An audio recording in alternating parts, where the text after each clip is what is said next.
সেই জন্য আমরা সেভাবেই চিন্তা ভাবনা করেছি। এবং আরেকটি জিনিস করেছি, এখন যেটা মডার্ন যুগে করা যায়, আপনি স্যাটেলাইট ইমেজ দিয়ে আপনি কোনো জায়গায় যদি 500 গাছ লাগান, আপনি যদি 500 গাছের চারা ওখানে রোপণ করতে চান, ওখানে 500 চারা রোপণ হলো কি হলো না আপনি স্যাটেলাইট ইমেজ দিয়ে কিন্তু ওটা ঘরে বসেই আপনি দেখতে পারবেন, মনিটর করতে পারবেন। সেজন্য এই সুবিধাটাও আমাদের আছে। তো আমাদেরকে জলবায়ুর ঝুঁকি মোকাবেলা করার জন্য আমাদেরকে জলবায়ুর উপযোগী যেই গাছগুলো আছে সেগুলো লাগাতে হবে, সেগুলো রোপণ করতে হবে। যেমন আমরা যদি ঢাকা শহরে, এই বোধহয় গত পরশুদিনও আমরা কোনো একটা নিউজে আমি দেখলাম যে ঢাকা শহর বোধহয় পলিউশনে আবার বোধহয় কয়েকটার মধ্যে প্রথম বা দ্বিতীয় তৃতীয় এরকম হয়েছে। কাজেই এই ঢাকা শহরের এয়ারকেও যদি ফিল্টার করতে হয়, আপনাদের নিশ্চয়ই অনেকের জানা আছে যে নিম গাছ সাধারণত অন্য নর্মাল গাছের থেকে 3 গুণ বেশি অক্সিজেন প্রডিউস করে। কাজে আমরা যদি নিম গাছ প্রচুর পরিমাণে ঢাকা শহরে লাগাতে সক্ষম হই, রোপণ করতে সক্ষম হই, তাহলে আমরা কিছুটা হলেও আমাদের ঢাকা শহরের বাতাসকে আমরা ফিল্টার করতে পারবো।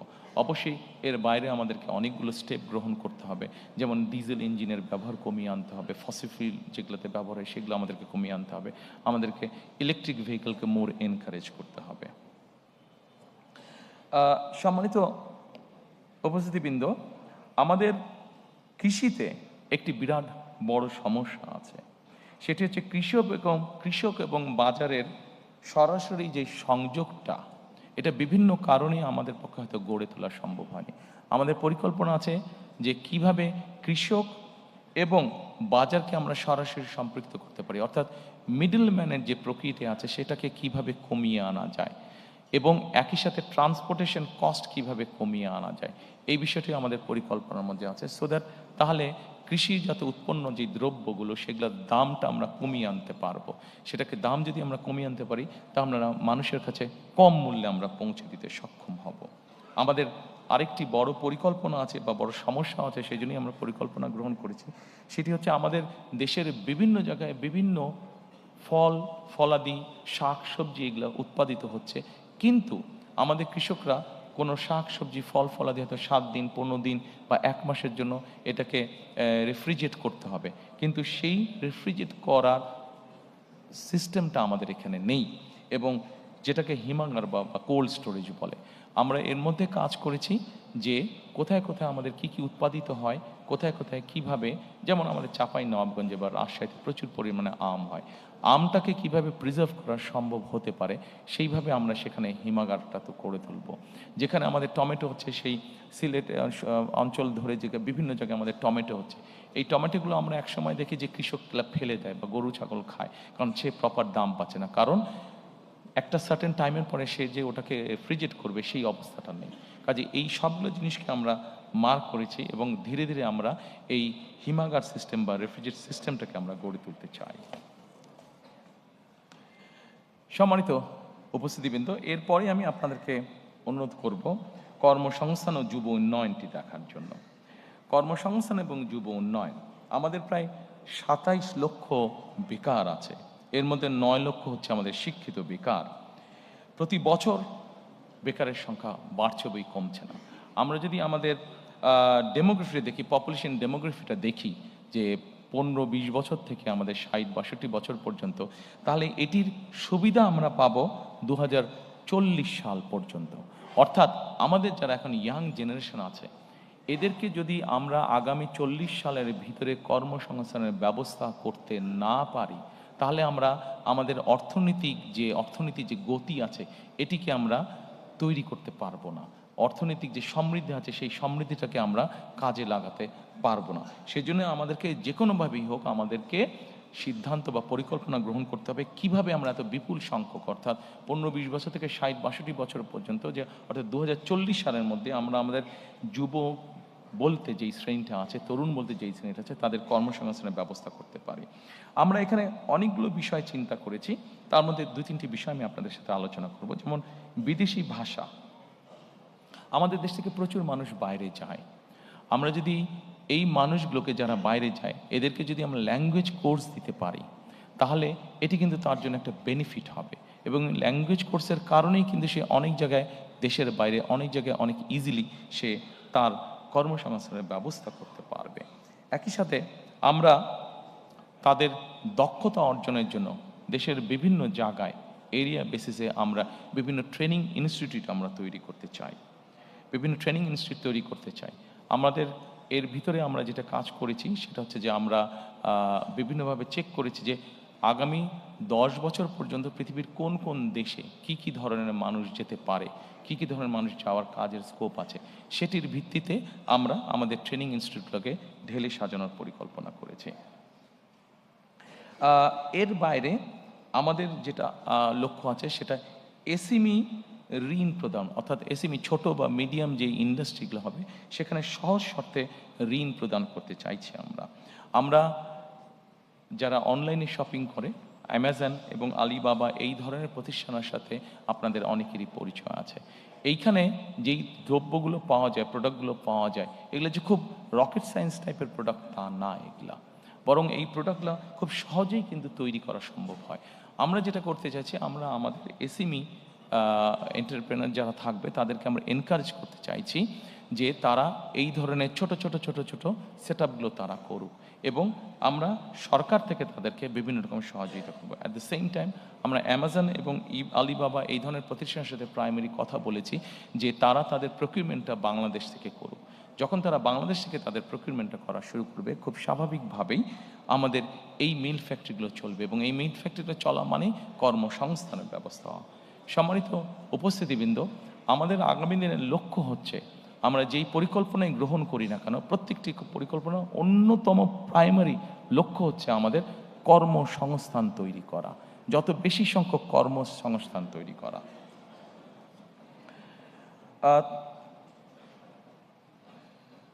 এর বাইরে আমাদের পরিকল্পনা আছে আন্তর্জাতিক, আমাদের ইয়াং জেনারেশনের অনেকেই অনলাইনে বা আইটিতে কাজ করে থাকে, কিন্তু তাদের পেমেন্টের ক্ষেত্রে বিভিন্ন রকম পেমেন্ট সেটার ক্ষেত্রে বিভিন্ন রকম সমস্যা হয়ে থাকে।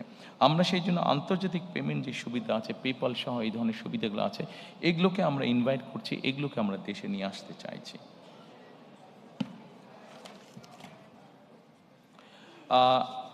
সম্মানিত উপস্থিতিবৃন্দ, এরপরে আমি শিক্ষা, মানব সম্পদ এবং স্বাস্থ্য সেবা এটির প্রতি আপনাদেরকে নজর দিতে বলবো।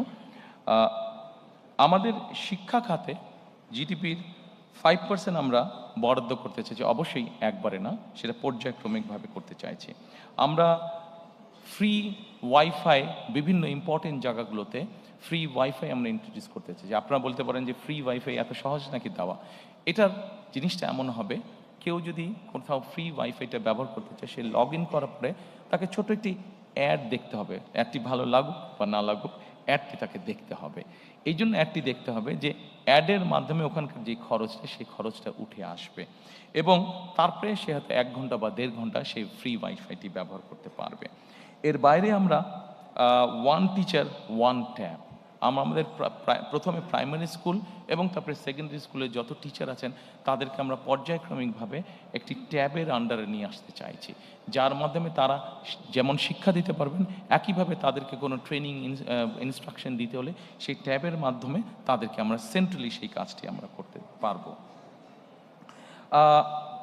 আমরা প্রাথমিক এবং মাধ্যমিক শিক্ষা ব্যবস্থায় স্কুল ইউনিফর্ম ইন্ট্রোডিউস করতে চাচ্ছি।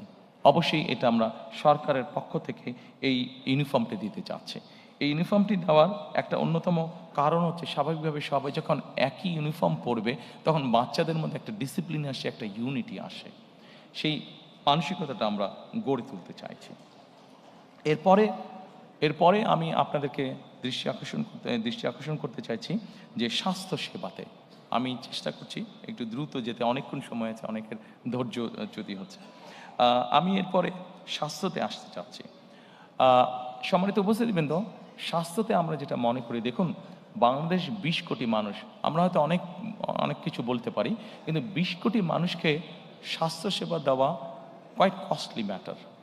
কিন্তু তার আগে যদি আমরা কাজ করি, যেটা এখন ইউরোপে তারা করছে, ইউরোপও তার ছোট ছোট দেশ, অল্প অল্প পপুলেশন, কিন্তু তারাও স্বাস্থ্যসেবা সম্পূর্ণ দিকে হিমশিম খাচ্ছে, সেখানে বাংলাদেশের মতন দেশ তো হিমশিম খেতেই হবে। সেই জন্য আমরা যেটা জোর দিতে চাইছি সেটা হচ্ছে প্রিভেনশনের উপরে আমরা জোর দিতে চাচ্ছি। অর্থাৎ আমরা যদি একটা মানুষকে প্রথমেই অসুস্থ হওয়া থেকে বাঁচাতে পারি, তাহলে অবশ্যই সেই মানুষটি আর হসপিটালে যাচ্ছে না, হসপিটালে না গেলে হসপিটালের উপরে চাপটা কম পড়ছে। কাজেই এই কাজটি করার জন্য, প্রিভেনশনটাকে আমরা করার জন্য আমরা প্রায় 1 লক্ষের মতন স্বাস্থ্যকর্মী নিয়োগ দিতে চাচ্ছি সারা দেশে, যেই স্বাস্থ্যকর্মীদের অধিকাংশ হবেন নারী। এই স্বাস্থ্যকর্মীরা মানুষের বাসায় বাসায় যাবে, গ্রামে গ্রামে বাসায় বাসায় যাবে, শহরেও বাসায় বাসায় যাবে, গিয়ে তাদেরকে স্বাস্থ্যসেবাটা ঘরে দেবে এবং তাদেরকে অ্যাওয়্যার করবেন যে এটা কাজ না করলে ডায়াবেটিক হবে না, এটা কাজ না করলে হাই প্রেশার বা কার্ডিয়াক প্রবলেম হবে না, এটা কাজ না করলে কিডনি প্রবলেম হবে না। এই ধরনের জিনিসগুলোকে তারা অ্যাওয়্যার করবেন। তার ফলে আমরা চাচ্ছি যে প্রথমেই যদি একজন মানুষকে অসুস্থ হওয়া থেকে বাঁচানো যায়, তাহলে সরকারের যে রিসোর্স আছে সেটার উপর চাপটা কম পড়বে। যেই রিসোর্স আছে সেটা দিয়ে যারা সত্যিকারভাবে অসুস্থ হবেন তাদেরকে কিছুটা হলেও বেটার ট্রিটমেন্ট দেওয়া যায়। আমরা প্রাইভেট পার্টনারশিপ একটি বিষয় চিন্তা করছি। এটা সকল অসুখ বিসুখের ক্ষেত্রে না, এগুলো যেটা প্রাণঘাতী, যেমন ক্যান্সার আছে, যেমন কার্ডিয়াক প্রবলেম আছে, এই ধরনের যেগুলো আছে, বা কিডনি ডায়ালিসিস আছে, এই ধরনের যেগুলো সিরিয়াস অসুখ বিসুখ আছে, সেগুলোর ক্ষেত্রে আমরা প্রাইভেট পার্টনারশিপের কথা চিন্তা করছি। অর্থাৎ আমরা যদি সরকারি হাসপাতালে দেখি যে একটা লম্বা কিউ আছে, সরকারি হাসপাতালে যে ফ্যাসিলিটি দিচ্ছে সেটা সবাইকে দিতে পারছে না, কাজে সেখান থেকে কিছু রুগী নিয়ে একই ফ্যাসিলিটি যেখানে প্রাইভেট হসপিটাল আছে, যেটা স্ট্যান্ডার্ড মেনটেন করতে পারবে, আমরা সেই রুগীটাকে নিয়ে সেখানে ট্রান্সফার করে দিতে যাচ্ছি। সেটার কস্টটা সরকারের পক্ষ থেকে বিয়ার করা হবে। এইভাবে আমরা পাবলিক পার্টনারশিপ তৈরি করতে যাচ্ছি সিলেক্টেড কিছু অসুস্থতার ক্ষেত্রে, সিলেক্টেড কিছু অসুখ যেগুলা লাইফ সেভিং সর্ট অফ, যেগুলো রিস্ক হয়ে যায় মানুষের জন্য, সেই ধরনের অসুখ বিসুখের ক্ষেত্রে আমরা এই কাজটি করতে চাই, জ্বর সর্দি কাশির ক্ষেত্রে নয়।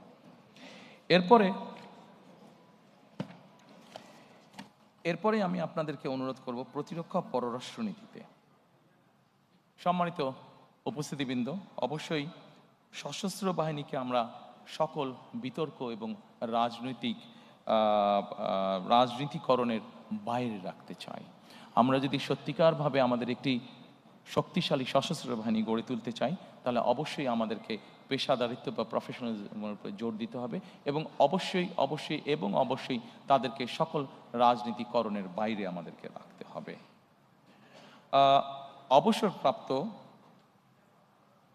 অবসরপ্রাপ্ত সেনা সদস্যদের ক্ষেত্রে আমরা 1 র্যাঙ্ক 1 পেনশন পলিসিটা চালু করতে চাইছি।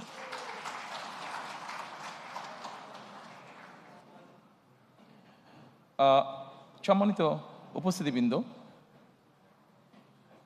ফরেন পলিসির ক্ষেত্রে কথা আছে যে ফরেন পলিসিটা কেমন হবে। আমি এক বাক্যে আপনাদেরকে বলছি, দেখুন, বাংলাদেশে 20 কোটি মানুষ, আমরা এর আগেই বলেছি বহু 4 কোটি বেকার আছে, স্বাস্থ্যর বিষয় আছে, কর্মসংস্থানের বিষয় আছে।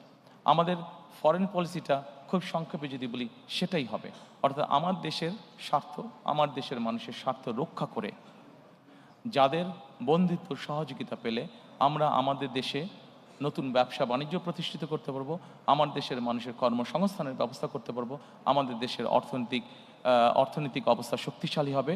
অবশ্যই আমার দেশের স্বাধীনতা এবং সার্বভৌমত্ব অক্ষুণ্ণ রাখবে।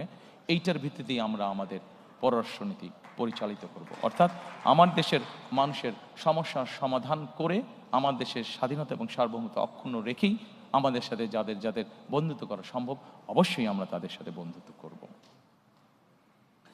আমাদের সামনে একটি বিরাট পররাষ্ট্রনীতিতে একটি বিরাট সমস্যা আছে, এটি মানবিক সমস্যা, সেটিকে আমরা সকলেই জানি, সেটি হচ্ছে রোহিঙ্গা সমস্যা যেটি আছে। আমাদের নিজেদের দেশের জনসংখ্যা প্রায় 20 কোটি। এই জনসংখ্যাকে আমাদের কর্মসংস্থানের ব্যবস্থা, খাদ্যের সংস্থা, চিকিৎসা ব্যবস্থা সকল কিছু করতে হবে। আমাদের প্রায় 1.2 মিলিয়নের মতন আমাদের রোহিঙ্গা আছে। তারাও মানুষ, মানবিক দৃষ্টিকোণ থেকে অবশ্যই তাদের দেশে যে অবস্থা, আমরা এখানে বাংলাদেশ তাদেরকে আশ্রয় দিয়েছে, অবশ্যই আমরা তাদেরকে দেখব, কিন্তু অ্যাট দ্য সেম টাইম আমরা চাবো যে তাদের এলাকায়, তাদের ঘরে তাদের জন্য সেফ একটা সিচুয়েশন তৈরি হোক এবং ধীরে ধীরে তারা তাদের এলাকায় ফিরে যাক। অর্থাৎ আমরা রোহিঙ্গা প্রত্যাবর্তন, সেফ প্রত্যাবর্তন আমরা নিশ্চিত করতে চাই। সম্মানিত উপস্থিতি, আমাদের পদ্মা, তিস্তা সহ বিভিন্ন নদীর পানির বন্টনের আমাদের কিছু অসুবিধা আছে। আমরা চাই যাদের সাথে আমাদের এই অসুবিধা আছে তাদের সাথে বসে আলোচনা করে আমরা এই সমস্যার সমাধান করতে চাই, যাতে আমার দেশের মানুষ তার পানির ন্যায্য হিসা পেতে পারে। আমরা আমাদের পররাষ্ট্র মন্ত্রণালয়কে মোর অ্যাক্টিভ করার মাধ্যমে আমাদের যে প্রায় 1.5 কোটি প্রবাসী বিদেশে আছেন তারা যাতে আরও বেটারভাবে ট্রিটেড হন সেই বিষয়ে আমরা উদ্যোগ গ্রহণ করতে চাই। আমাদের যে বিভিন্ন দূতাবাসগুলো আছে সেগুলোকে মোর মডার্নাইজ এবং মোর অ্যাক্টিভ করার মাধ্যমে।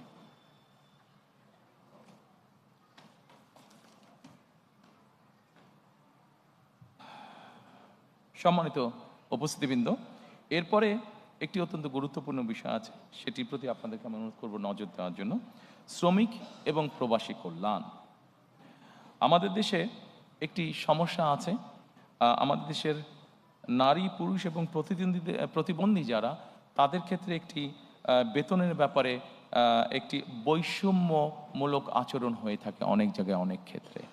আমরা পর্যায়ক্রমিকভাবে এই সমস্যাটির সমাধান করতে চাই, অর্থাৎ নারী, পুরুষ এবং প্রতিবন্ধীদের জন্য বৈষম্যহীন বেতন আমরা নিশ্চিত করতে চাই। আমরা একই সাথে মাতৃকালীন যে ছুটি আছে, নারীদের যে মাতৃকালীন ছুটি আছে, সেই ছুটিটাকে আমরা 6 মাসের উইথ স্যালারি মানে সবেতন ছুটিতে আমরা নিয়ে আসতে চাই। এটিকে আমরা পর্যায়ক্রমিকভাবে শিশু শ্রম বন্ধ করার পরিবেশ আমরা নিশ্চিত করতে চাই। প্রিয় সহকর্মীবৃন্দ,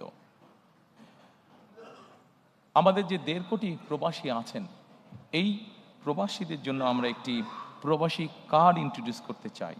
এই কার্ডটি তাকে ব্যাংকিং ফ্যাসিলিটি দিবে এবং এই কার্ডটির মধ্যে তার সব রকম ডিটেলস থাকবে। যখন উনি ফিরে আসবেন, এই কার্ডটির মাধ্যমে উনি কি কি কাজ করেছেন সেটার উপরে ভিত্তি করে যাতে তাকে আমরা একটা দেশে সুন্দর পরিবেশের নিশ্চয়তা দিতে পারি। এটিকে আমরা নাম দিয়েছি, যেটি আমরা প্রবর্তন করতে চাই, এটিকে আমরা নাম দিয়েছি প্রবাসী কার্ড।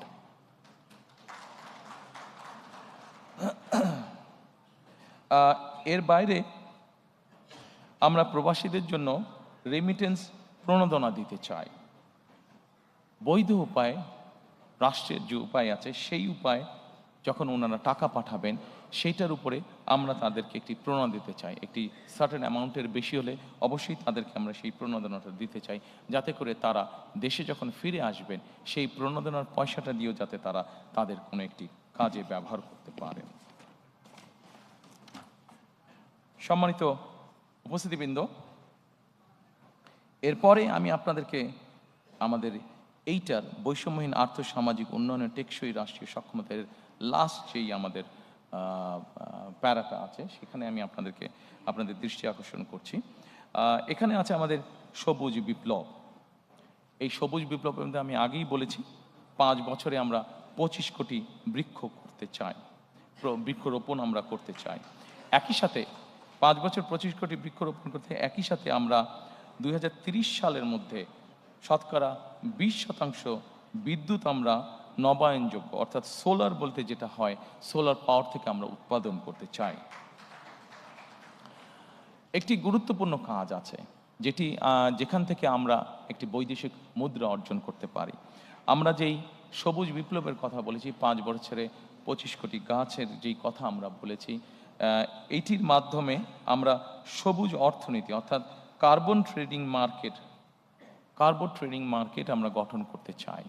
এবং এই কার্বন ট্রেডিং মার্কেট গঠনের মাধ্যমে আমরা হিসেব করে দেখেছি যে আমরা মোটামুটি $1 বিলিয়ন আমরা সেখান থেকে ইনকাম করতে পারবো, যেটি এখন খুবই সামান্য আছে, এবার 2.5 মিলিয়নের মতন আছে, সেটিকে আমরা 1 বিলিয়নে নিয়ে যেতে পারবো। আমরা যদি আমাদের এই বৃক্ষরোপণ, সবুজ বনায়ন, এই কার্যগুলো যদি আমরা মোটামুটি প্ল্যান অনুযায়ী সম্পাদন করতে পারি, তাহলে এই $1 বিলিয়ন আমাদের জন্য ইনকাম করা খুব কঠিন কিছু হবে না। সম্মানিত উপস্থিতিবৃন্দ, 3R, reduce, recycle and reuse. আমরা প্লাস্টিক এবং এই জাতীয় জিনিসের ক্ষেত্রে এই 3R এর উপরে আমরা গুরুত্ব আরোপ করতে চাই। আমাদের পরিবেশকে যদি আমাদের রক্ষা করতে হয়, আমাদের পরিবেশকে যদি আমাদের বসবাস উপযোগী করে রাখতে হয়, তাহলে এই 3Rকে আমরা যে কোনোভাবে বাস্তবায়ন করতে চাই। আমি শিওর এই ঘরে যারা উপস্থিত আছেন সবাই আমাদেরকে এই ব্যাপারে সহযোগিতা করবেন। এরপরে আমি আপনাদেরকে নিয়ে যেতে চাই আমাদের 3rd চ্যাপ্টারে, সেটা হচ্ছে ভঙ্গুর অর্থনীতির পুনর্গঠন ও পুনরুদ্ধার। আমরা অনেক কিছু প্ল্যান করলে আমাদের ইকোনমি যদি ঠিক না থাকে আমরা কোনো কিছুই বাস্তবায়ন করতে সক্ষম হব না। সম্মানিত উপস্থিতিবৃন্দ, আমরা এই ভঙ্গুর অর্থনীতি পুনর্গঠন ও পুনরুদ্ধারে আমরা কয়েকটি সেক্টর করেছি। অর্থনীতির গণতন্ত্রায়ন, বিনিয়োগ ও আর্থিক প্রতিষ্ঠানের সংস্কার, শিল্প খাত ও সৃজনশীল অর্থনীতির উন্নয়ন, সেবা খাত, বিদ্যুৎ জ্বালানি, পরিবহন খাত, আইসিটি, রাজস্ব আয় ও ব্যয় ব্যবস্থাপনা। আমরা অর্থনৈতিক গণতন্ত্রায়ন, প্রথমেই যেটা বলেছি, অর্থনৈতিক গণতন্ত্রায়ন অথবা অর্থনৈতিক অলিগার যে কাঠামো ছিল সেটিকে আমরা ভাঙতে চাই। অর্থনৈতিক গণতন্ত্রায়নটা কি? অর্থনৈতিক গণতন্ত্র হচ্ছে কতিপয় কোনো বিজনেস হাউসের মধ্যে না রেখে বরঞ্চ আমরা গণতন্ত্রটাকে, অর্থনীতিকে আমরা ডিস্ট্রিবিউট করতে চাই, যেখানে কম বেশি সকল মানুষের একটি এন্ট্রি থাকবে, সকল মানুষের অধিকার থাকবে গণতন্ত্রতে নিজের কন্ট্রিবিউশনটা করার মতন। অর্থাৎ সকলের অংশগ্রহণমূলক এবং সবার জন্য উন্মুক্ত একটা অর্থনীতি আমরা গড়ে তুলতে চাই। সম্মানিত উপস্থিতিবৃন্দ, একজন রাজনৈতিক কর্মী হিসাবে আমার যেটি অবজারভেশন, যে কোনো দেশের অর্থনৈতিক বুনিয়াদ তখনই শক্তিশালী হয়, অর্থনৈতিক স্থিতিশীলতা তখনই হয় যখন সেই দেশের মধ্যবিত্ত শ্রেণীটি অনেক বড় আকার ধারণ করে। আমাদের পরিকল্পনা হচ্ছে অর্থনীতির ক্ষেত্রে আমরা বাংলাদেশের মধ্যবিত্ত শ্রেণী বলতে, যেটি কয়েক বছর আগেও প্রায় ধ্বংসপ্রাপ্ত ছিল, সেই মধ্যবিত্ত শ্রেণীটিকে আমরা অর্থনৈতিকভাবে ধীরে ধীরে ধীরে ধীরে শক্তিশালী করে গড়তে তুলতে চাই। আমি আগেই বলেছি, আমাদের অর্থনৈতিক বা যে কোনো পরিকল্পনার মূল অন্যতম লক্ষ্য হচ্ছে কর্মসংস্থান তৈরি করা। যত বেশি সংখ্যক কর্মসংস্থান, যে কোনো বিনিয়োগ বলেন, যে কোনো অর্থনৈতিক কার্যক্রম বলেন, প্রত্যেকটিতে আমাদের লক্ষ্য থাকবে কর্মসংস্থানের তৈরি করা, যত বেশি সংখ্যক কর্মসংস্থান। কারণ আমরা মনে করি যত বেশি সংখ্যক কর্মসংস্থান আমরা তৈরি করতে সক্ষম হব, তত বেশি অর্থনীতি বা ইকোনমি তত বেশি সচল হবে আমাদের। এবং সেই জন্যই আমরা বলেছি যে আমরা 2034 সালের মধ্যে আমরা বাংলাদেশের অর্থনীতিকে $1 ট্রিলিয়ন অর্থনীতিতে নিয়ে যেতে চাই। সম্মানিত উপস্থিতিবৃন্দ, এরপরে আমি আপনাদের দৃষ্টি আকর্ষণ করতে চাই, অনেকগুলো বিষয় আছে এখানে, অনেক লম্বা বিষয়, আমি সংক্ষেপ থাকার চেষ্টা করব। বিনিয়োগ এবং প্রাতিষ্ঠানিক সংস্কার। বিনিয়োগ এবং প্রাতিষ্ঠানিক সংস্কারে এফডিআই ক্যাপ্টেন আমরা নিয়োগ করতে চাই। অর্থাৎ ফরেন ইনভেস্টমেন্ট যারা আসবে, এই ফরেন ইনভেস্টমেন্ট যারা আসবে তাদেরকে বিভিন্ন সময় বিভিন্ন বিড়ম্বনা ভোগ করতে হয়। আমরা যেটা করতে চাই সেটা হচ্ছে আমরা একজন ক্যাপ্টেনকে নিয়োগ করতে চাই, যার দায়িত্ব হবে যে বিদেশি বিনিয়োগটা আসবে তার যাবতীয় যত কাগজপত্র, যত কিছু ফর্মালিটিস আছে, সেই ক্যাপ্টেন তার হয়ে সকল কাজগুলো সম্পন্ন করবে। তারা সকল কাজগুলো সম্পন্ন করবে যাতে সেই বিদেশি বিনিয়োগকারী হতাশ হয়ে ফিরে যেতে না হয় তাদেরকে।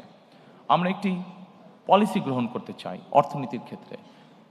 সম্মানিত উপস্থিতি, আপনাদের সকলেরই ধারণা আছে বিনিয়োগ বা অর্থনীতি এমন একটি বিষয়, আমরা যদি এটি ব্যাপারে যে কোনো পলিসি নিয়ে এবং হুট করে যদি 7 দিন পর পলিসি চেঞ্জ করতে চাই, তাহলে অর্থনীতি কোনোভাবেই শুভ ফল দেখতে পাবে না। এবং সেই জন্যই আমরা সিদ্ধান্ত গ্রহণ করেছি যে অর্থনীতির ক্ষেত্রে আমরা কোনো আকস্মিক কোনো পলিসি পরিবর্তন করতে চাই না। আমরা চিন্তা ভাবনা করে পলিসি গ্রহণ করব এবং আমরা চিন্তা ভাবনা করে যেই পলিসি গ্রহণ করব সেটিতে আমরা স্টিক করতে চাই।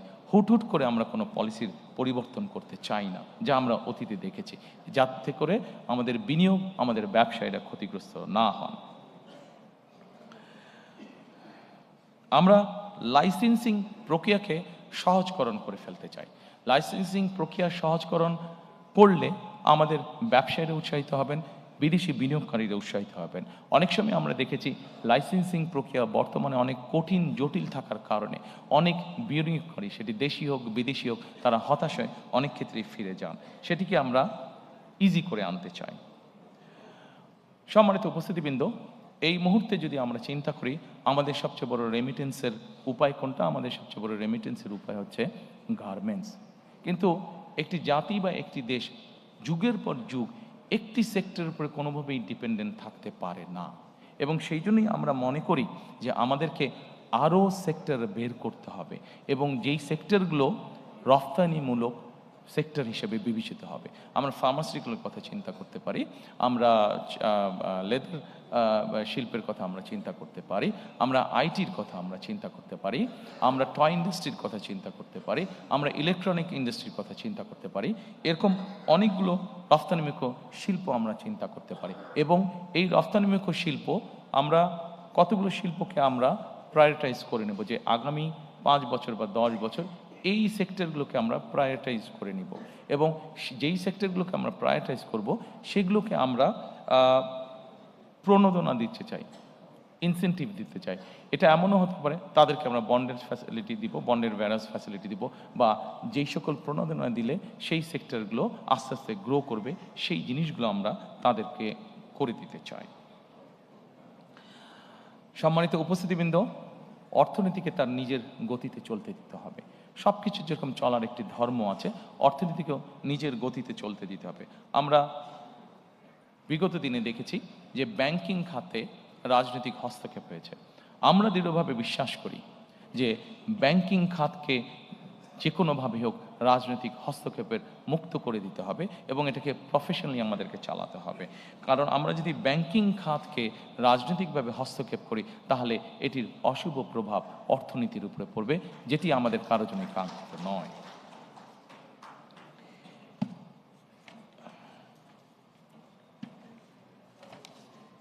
এরপরে আমি আপনাদেরকে অনুরোধ করব শিল্প খাত ও সৃজনশীল অর্থনীতির উন্নয়ন এই বিষয়টি দেখার জন্য। এর মধ্যেই আমি আপনাদের কাছে বলেছি যে আমরা নতুন নতুন শিল্প গঠনের আমরা চেষ্টা করব। এর মধ্যে একটি বিষয় আছে, বিশেষ করে ক্ষুদ্র ও কুটির মাঝারি শিল্প যেটা আছে, এগুলোকে আমরা টার্গেটেড সাপোর্ট আমরা দিতে চাই। এগুলোকে আমরা টার্গেটেড সাপোর্ট দিতে চাই, যে এসএমই আছে, ক্ষুদ্র এবং কুটির শিল্প যেগুলো আছে। আমরা এর আগে দেখেছি, বিগত সময়ে আমরা দেখেছি অনেক বিনিয়োগ হয়েছে কিন্তু কর্মসংস্থানের ব্যবস্থা হয়নি। আমরা 100 মিলিয়ন দিয়ে একটা ফ্যাক্টরি যদি করি, কিন্তু ওটাতে যত না মানুষ কর্মসংস্থানের ব্যবস্থা হবে, আমরা যদি 10 মিলিয়ন দিয়ে বা 1 মিলিয়ন দিয়ে কোনো ফ্যাক্টরি করি, আমরা দেখেছি যে সেখানে অধিক কর্মসংস্থানের ব্যবস্থা হয়ে থাকে। সেজন্যই আমরা আভ্যন্তরীণ শিল্প ভিত্তিকে শক্তিশালী করা এবং শিল্প খাতের বহুমুখীকরণের লক্ষ্যে আমাদের সরকার বিভিন্ন ধরনের প্রণোদনা প্রদানের পরিকল্পনা আমরা গ্রহণ করেছি। বিশেষ করে ক্ষুদ্র কুটির এবং মাঝারি শিল্পে সুনির্দিষ্ট বা টার্গেটেড সাপোর্ট প্রদানের উপরে আমরা বিশেষ গুরুত্ব আরোপ দিতে চাই। এখানে বিভিন্ন রাজনৈতিক কারণে, বিভিন্ন কারণে বাংলাদেশের বহু শিল্প বন্ধ হয়ে গিয়েছে। শিল্প বন্ধ হওয়া মানেই অর্থনীতির গতি থেমে যাওয়া। শিল্প বন্ধ হওয়া মানেই বহু মানুষ বেকার হয়ে যাওয়া। শিল্প বন্ধ হওয়ার মানেই বহু মানুষের সংসার বসে যাওয়া, বহু শিক্ষার্থীর জীবন নষ্ট হয়ে যাওয়া। সেজন্যই আমরা সিদ্ধান্ত গ্রহণ করেছি যেসব বন্ধ শিল্প আছে প্রত্যেকটির জন্য দরকার হলে আলাদা আলাদাভাবে বসে আমরা পলিসি বের করব, যে ওই শিল্পগুলোকে যাতে আবার চালু করা যায় এবং সেখানে যাতে আবার অর্থনৈতিক কর্মচাঞ্চল্য শুরু হয়, সেখানে যাতে আবার নতুন করে কর্মসংস্থানের ব্যবস্থা হয়।